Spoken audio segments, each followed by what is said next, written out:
Alors j'avais ma jeune sœur qui n'avait que 5 ans de plus que moi, alors que ma sœur aînée avait 10 ans et demi de plus que moi, mais jour pour jour.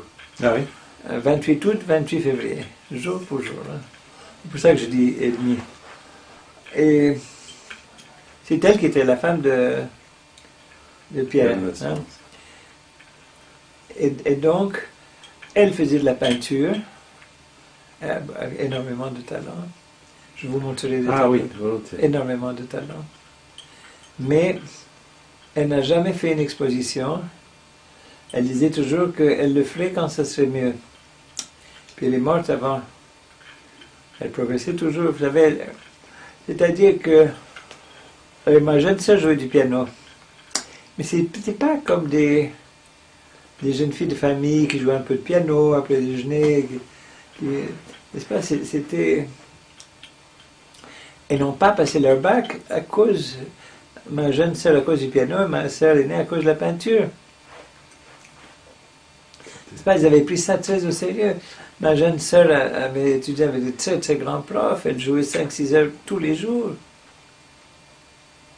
Ma sœur aînée aussi avait été l'élève de je ne sais plus qui, une grande célébrité de la peinture française, et elle peignait tout le temps. Il me semble André Locke, non, peut-être? André Locke, oui. C'est ça, hein? Bravo. Bravo. Et donc, c'était pas des jeunes filles qui avaient beaucoup de sensibilité, beaucoup de poésie, mais pas beaucoup de technique. Elles avaient toutes les deux une technique du tonnerre, parce qu'elles avaient fait ça toute leur vie. C'est-à-dire que c'était vraiment des professionnels. Seulement, ma sœur aînée, elle aimait tellement ces tableaux qu'elle n'a jamais voulu s'en séparer, donc elle n'a jamais vendu un tableau. Donc on ne peut pas être célèbre comme ça. Hein. Tous les tableaux chez elle. Hein. Ou chez nous, mais pas ailleurs. Hein. Et ma jeune sœur, elle a accompagné quelqu'un à la radio, mais ma jeune sœur est morte à 25 ans.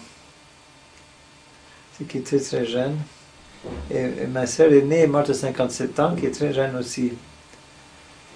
Mais elle aurait dû faire cette exposition. Alors on a fait une exposition de ma sœur aînée, post-mortem. Une exposition qu'elle voulait faire quand elle serait au point, parce qu'elle voulait progresser, donc elle ne pouvait plus progresser. Et ça a eu un succès énorme. Mais on n'a pas pu vendre un tableau. N'est-ce pas? Oui, c'était interdit de vendre. C'était interdit de vendre. Elle a laissé dans son testament qu'elle ne voulait pas que ces tableaux soient dispersés. Elle voulait qu'ils restent tous ensemble. Elle en a fait beaucoup. Hein? Elle en a fait beaucoup. Oui, beaucoup. Ouais. Je vais vous montrer des tableaux merveilleux. Je ne dis pas ça parce que c'est mes sœurs, au contraire. On est critique aussi avec les siens et avec soi-même.